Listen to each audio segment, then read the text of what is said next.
ഇന്നത്തെ വീഡിയോ ഒൻപതാം ക്ലാസ്സിലെ ഫിസിക്സ് ഫിസിക്സിൻ്റെ first chapter refraction of light ഇതിലെ ടെക്സ്റ്റ് ബുക്കിലെ കുറച്ച് ക്വസ്റ്റ്യൻസ് ആണ്.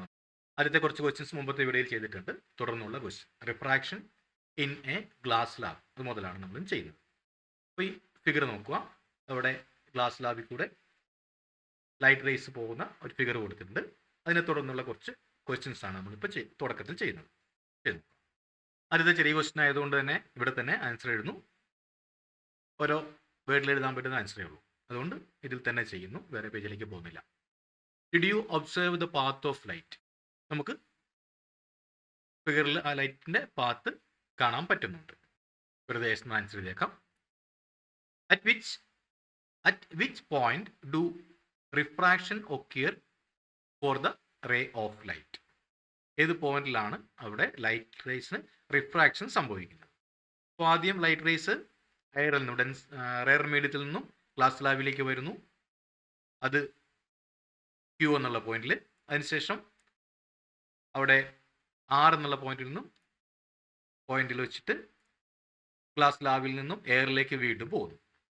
At Q and the point at which light enters from air to glass and light emerges from glass to air. അപ്പോൾ Q എന്ന പോയിന്റിൽ ഗ്ലാസ് ലാബിലേക്ക് വരുന്നു, R എന്ന പോയിന്റിൽ നിന്നും ഗ്ലാസ് ലാബിൽ നിന്നും പുറത്തേക്ക് പോകും. Draw the ray diagram showing the refraction of a ray of light in a glass lab in the science diary. അപ്പോൾ അവിടെ റിഫ്രാക്ഷൻ ത്രൂ ഗ്ലാസ് ലാബിൻ്റെ ഫിഗർ വരയ്ക്കാണ് പറഞ്ഞിരിക്കുന്നത്. ആ ഫിഗർ നമുക്കിവിടെ ടെക്സ്റ്റിൽ കൊടുത്തിരിക്കുന്ന ആ ഫിഗർ തന്നെയാണ്, അതായത് ഫിഗർ ബി തന്നെയാണ്. ആ ഫിഗർ ബി വരച്ചാൽ ഈ പറഞ്ഞ റേ ഡയഗ്രം ആയി. അടുത്ത ചോദ്യം, allow light to incident normally on the glass slab does refraction occur? Normally, അതായത് ഗ്ലാസ് ലാബിന് പെർപെൻഡിക്കുലർ ആയിട്ട് ആണ് ഇൻസിഡന്റ് റേ പോകുന്നത്. ചെരിയുന്നില്ല എങ്കിൽ അവിടെ റിഫ്രാക്ഷൻ ഉണ്ടാകുമോ? അവിടെ ഉണ്ടാകും. കാരണം when light incident normally on the glass slab refraction does not take place. കാരണം ചെരിഞ്ഞു പതിച്ചാലേ അവിടെ ഇൻസിഡന്റ് ആംഗിൾ ഉണ്ടാവുള്ളൂ. അവിടെ നിന്നാണ് നോർമലിലേക്ക് അടുക്കുകയോ അകലുകയോ ചെയ്യുമ്പോഴാണ് അവിടെ റിഫ്രാക്ഷൻ സംഭവിക്കുന്നത്. ഇത് നേരെ പെർപെൻഡിക്കുലർ ആയിട്ട് നോർമലായിട്ട് പതിച്ചു കഴിഞ്ഞാൽ അവിടെ റിഫ്രാക്ഷൻ ഉണ്ടാവില്ല. ഇനി അടുത്ത പേജിൽ കുറച്ച് ക്വസ്റ്റ്യൻസ് ഉണ്ട്, അതിൻ്റെ ആൻസർ പറയാം. Place A glass lab on the letters in A text book. ഒരു ടെക്സ്റ്റ് ബുക്കിൻ്റെ മുകളിൽ, അക്ഷരങ്ങളുടെ മുകളിൽ ഒരു ഗ്ലാസ് ലാബ് വെക്കുക. The letters appear raised. Letters കുറച്ച് ഉയർന്നു നിൽക്കുന്നതായിട്ട് തോന്നും. What may be the reason? Find out. അപ്പോൾ ടെക്സ്റ്റ് ബുക്കിൻ്റെ മുകളിൽ, ലെറ്റേഴ്സിൻ്റെ മുകളിൽ ഗ്ലാസ് ലാബ് വെച്ചാൽ അവിടെ ലെറ്റേഴ്സ് കുറച്ച് ഉയർന്നു നിൽക്കുന്നതായിട്ട് തോന്നും. കാരണം ഈ ലെറ്റേഴ്സ് ഗ്ലാസ് ലാബിൽ കൂടി കടന്നിട്ട്, ഡെൻസർ മീഡിയത്തിൽ കൂടെ കടന്നിട്ട് വീണ്ടും എയറിലേക്ക് വന്നിട്ടാണ് നമ്മുടെ കണ്ണിലെത്തുന്നത്. അവിടെ ഈ ലൈറ്റ് റേസ് ബെൻഡ് ആവും, റിഫ്രാക്ഷൻ അവിടെ സംഭവിക്കുന്നുണ്ട്. അതുകൊണ്ട് നമുക്ക് ഉയർന്നതായിട്ട് തോന്നും. When the glass lab is placed on the letters in the text book. ഈ ഗ്ലാസ് ലാബ് ടെക്സ്റ്റ് ബുക്കിലെ ലെറ്റേഴ്സിൻ്റെ മുകളിൽ വെച്ച് കഴിഞ്ഞാൽ ദേ അപ്പിയർ റൈസ്ഡ്. അതാണ് ചോദ്യം. അത് കുറച്ച് ഉയർന്നിരിക്കുന്നതായിട്ട് തോന്നും. Light rays from the letters when as they pass from the glass to air. ഈ ലൈറ്റ് റേസ് ഗ്ലാസ് ലാബിൽ കൂടി വന്ന് അതിലൂടെ കടന്ന് എയറിലൂടെ വന്നിട്ട് വേണം നമ്മുടെ കണ്ണിലെത്താൻ. അപ്പോൾ ഈ ഗ്ലാസ് ലാബും എയറും തമ്മിലുള്ള ആ ഒരു സെപ്പറേഷൻ, ആ ഒരു ഭാഗത്ത് വെച്ചിട്ട് light rays from the letters bend as they pass from glass to air. ഇപ്പോൾ ഗ്ലാസ്സിൽ നിന്ന് എയറിലേക്ക് മാറുമ്പോൾ അവിടെ ഒരു റിഫ്രാക്ഷൻ സംഭവിക്കും, അത് ബെൻഡ് ചെയ്യും. So they appear to come from above the letters. അപ്പോൾ നമുക്ക് അത് ലെറ്റേഴ്സിൻ്റെ കുറച്ച് മുകളിൽ നിന്നും വരുന്നതായിട്ട് നമുക്ക് തോന്നും. അവിടെ റിഫ്രാക്ഷൻ സംഭവിക്കുന്നത് കൊണ്ട്. അതാണ് ഇതിൻ്റെ കാരണം. ഇനി ഇതിലെ next question, observe the figure 1.11. ഇവിടെ കൊടുത്തിട്ടുണ്ട് 1.11. And let's do a similar activity. You can see a coin lying under the water in a trough. Try to take the coin out by looking through any one side of the trough. Can you do it with ease? What may be the reason? ഒരു glass പാത്രത്തിൽ ഒരു coin ഇടുക, വെള്ളമൊഴിച്ച് അതിലൊരു coin ഇടുക. എന്നിട്ട് അതിൻ്റെ സൈഡിൽ കൂടെ നോക്കിക്കൊണ്ട് ആ കോയിനെ പുറത്തേക്ക് എടുക്കാൻ അത് എളുപ്പമാണോ? എന്താണ് അതിന് കാരണം?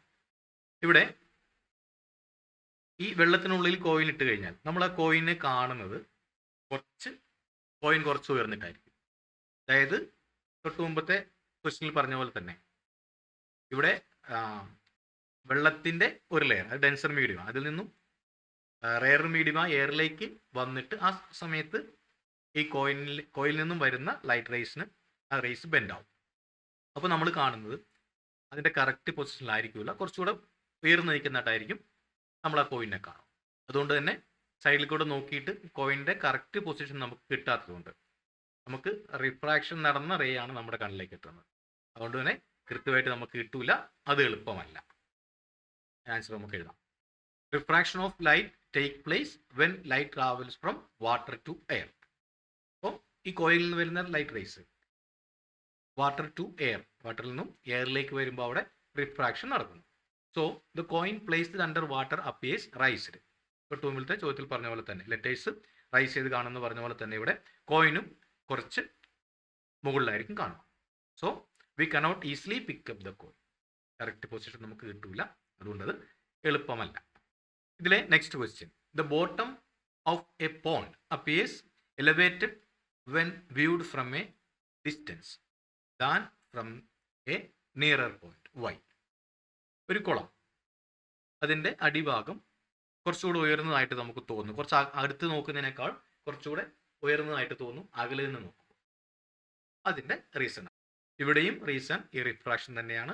കോയിൻ ഉയർന്നത് പോലെ അല്ലെങ്കിൽ ലെറ്റേഴ്സ് ഉയർന്നു നിൽക്കുന്ന പോലെ അവിടെ ലൈറ്റ് റേസ് ഈ വെള്ളത്തിൽ നിന്നും എയറിലേക്ക് വരുന്നു. ആ സമയത്ത് ഒരു റിഫ്രാക്ഷൻ നടക്കുന്നു. ആ റിഫ്രാക്ഷൻ മൂലമാണ് നമുക്കിത് കാണാൻ പറ്റാത്തത്. ആൻസർ എഴുതാം. This is due to the phenomenon of refraction of light. ഇത് റിഫ്രാക്ഷൻ ഓഫ് ലൈറ്റ് എന്ന പ്രതിഭാസങ്ങൾ ഉണ്ടാകുന്നതാണ്. ഇവിടെ ചാപ്റ്ററിൽ പഠിക്കുന്ന ഈ സാധനം തന്നെ, refraction of light. The rays of light coming from pond travel from water to air. അപ്പോൾ കുളത്തിലെ വെള്ളത്തിൽ നിന്നും എയറിലേക്കാണ് പോവുക. അതായത് as the rays pass from denser to rare medium, denser മീഡിയത്തിനും റെയർ മീഡിയത്തിലേക്കാണ് പോകുന്നത്. When away from the normal, അപ്പോൾ ഡെൻസർ മീഡിയത്തിനും റെയർ മീഡിയത്തിലേക്ക് പോകുമ്പോൾ ആ റേസ് നോർമലിൽ നിന്ന് അകന്നു പോകും. അതാണ് refraction. This creates illusion of raised bottom. അപ്പോൾ നമുക്ക് താഴ്ഭാഗം കുറച്ച് ഉയർന്നതായിട്ട് തോന്നും. ഇതിലെ അടുത്ത question, people who engage in bow fishing aim at a point slightly below the perceived position of the fish. Why? അമ്പ ചെയ്ത് മീനെ പിടിക്കുന്ന ആൾക്കാർ അവർ ആ മീനിനെ കാണുന്ന, എയിം ചെയ്യുന്നത് ഫിഷിനെ കാണുന്ന ശരിക്കുള്ള പൊസിഷനിൽ നിന്നും കുറച്ച് താഴെയായിരിക്കും അമ്പ ചെയ്യുന്നത്. A point slightly below the perceived position, ശരിക്കും കാണുന്ന പൊസിഷനേക്കാളും കുറച്ച് താഴെയായിരിക്കും അമ്പ ചെയ്യുക. കാരണം നമുക്കിപ്പോൾ തന്നെ അറിയാം, ഈ തൊട്ട് മുമ്പുള്ള ക്വസ്റ്റ്യനിൽ പറഞ്ഞ പോലെ തന്നെ ആണെങ്കിൽ ഫിഷ് കാണുന്നത് കുറച്ച് മുകളിലായിട്ടായിരിക്കും. കാരണം കുളത്തിലെ വെള്ളം അത് ഡെൻസർ മീഡിയമാണ്, റെയർ മീഡിയത്തിലേക്ക് പോകുമ്പോൾ സ്ലൈറ്റ്ലി മുകളിലായിട്ടായിരിക്കും നമ്മളതിനെ കാണുക. പക്ഷേ അതിൻ്റെ കറക്റ്റ് പൊസിഷൻ കുറച്ചുകൂടി താഴെയായിരിക്കും. അതുകൊണ്ടായിരിക്കും താഴെ എയിം ചെയ്യണം. നമുക്ക് ആൻസർ എഴുതാം. The light rays coming out of water from the fish enters the rare medium air travels away from the normal. വെള്ളത്തിൽ നിന്നും ഡെൻസർ മീഡിയമായി വെള്ളത്തിൽ നിന്നും ഫിഷിൽ നിന്നും വരുന്ന light rays enters the rare medium എയറിലേക്ക് വരുമ്പോൾ ട്രാവൽസ് എവേ ഫ്രം ദ നോർമലിൽ നിന്നും അകന്നു പോകുന്നു. കാരണം അവിടെ റിഫ്രാക്ഷൻ സംഭവിക്കുന്നു.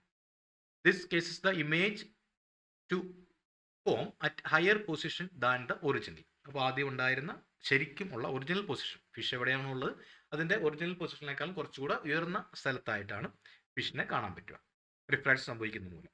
So the fish is seen at A higher position than the normal. സാധാരണ പൊസിഷനേക്കാളും കുറച്ച് മുകളിലായിട്ടും കാണുക. That's why they aim at A position just below the fish is seen. അതുകൊണ്ട് ആ മീനിനെ കാണുന്ന, ഫിഷിനെ കാണുന്ന പൊസിഷനേക്കാളും കുറച്ച് താഴെയായിരിക്കും അവർ എയിം ചെയ്യുക, അങ്ങോട്ടായിരിക്കും അമ്പ് ചെയ്യുക. എങ്കിലേ കറക്റ്റ് ഒറിജിനൽ പൊസിഷനിലേക്ക് അമ്പ് എത്തുകയുള്ളൂ. അപ്പോൾ ഇവിടെ ഇതെല്ലാത്തിനും കാരണം റിഫ്രാക്ഷനാണ്. റിഫ്രാക്ഷൻ മൂലം ഡെൻസർ മീഡിയമായ വെള്ളത്തിൽ നിന്നും റെയർ മീഡിയമായ എയറിലേക്ക് പോകുമ്പോൾ അവിടെ ലൈറ്റ് റേസിൻ്റെ പാത്ത്, ആ റേസ് ബെൻഡ് ചെയ്യുന്നു. അതുകൊണ്ട് നമ്മൾ ചിന്തിക്കുന്നത് ലൈറ്റ് റേസ് നേരെയാണ് പോകാമെന്നാണ് ചിന്തിക്കുക. പക്ഷേ ലൈറ്റ് റേസ് ബെൻഡ് ചെയ്യുന്നതുകൊണ്ട് ഫിഷിൻ്റെ ഒറിജിനൽ പൊസിഷൻ ആയിരിക്കില്ല കാണാൻ പറ്റുക. മുമ്പ് പറഞ്ഞ എല്ലാ ക്വസ്റ്റിനകത്തും നേരത്തെ പറഞ്ഞിട്ടുള്ള ഗ്ലാസ് ലാബിൻ്റെ കേസിലും കുളത്തിൻ്റെ എലിവേറ്റഡ് പൊസിഷൻ, കുളത്തിൻ്റെ ബോട്ടം എലിവേറ്റഡ് പൊസിഷൻ ആണെന്ന് പറഞ്ഞു. അതുപോലെ ഫിഷിനെ കണ്ടത് പറഞ്ഞു. അതുപോലെ കോയിൻ്റെ കേസ്, അതിന് മുമ്പത്തെ ക്വസ്റ്റ്യൻ ലെറ്റേഴ്സ് കാണുന്നത്, ഇതെല്ലാം റൈസ് ചെയ്ത് നിൽക്കുന്നതിൻ്റെ കാരണം ഇവിടെ എല്ലാം ഡെൻസർ മീഡിയത്തിലേക്ക് നിന്നും റെയർ മീഡിയത്തിലേക്കാണ് ലൈറ്റ് റേസ് പോകുന്നത്. അപ്പോൾ അത് നോർമലിൽ നിന്ന് അകന്നു പോകും, ലൈറ്റ് റേസ് ബെൻഡ് ആകും. അതുകൊണ്ട് നമുക്ക് കറക്റ്റായിട്ടുള്ള പൊസിഷനിലായിരിക്കില്ല അതിനെ കാണാൻ പറ്റും. എല്ലാത്തിൻ്റെയും കാരണം റിഫ്രാക്ഷനാണ്.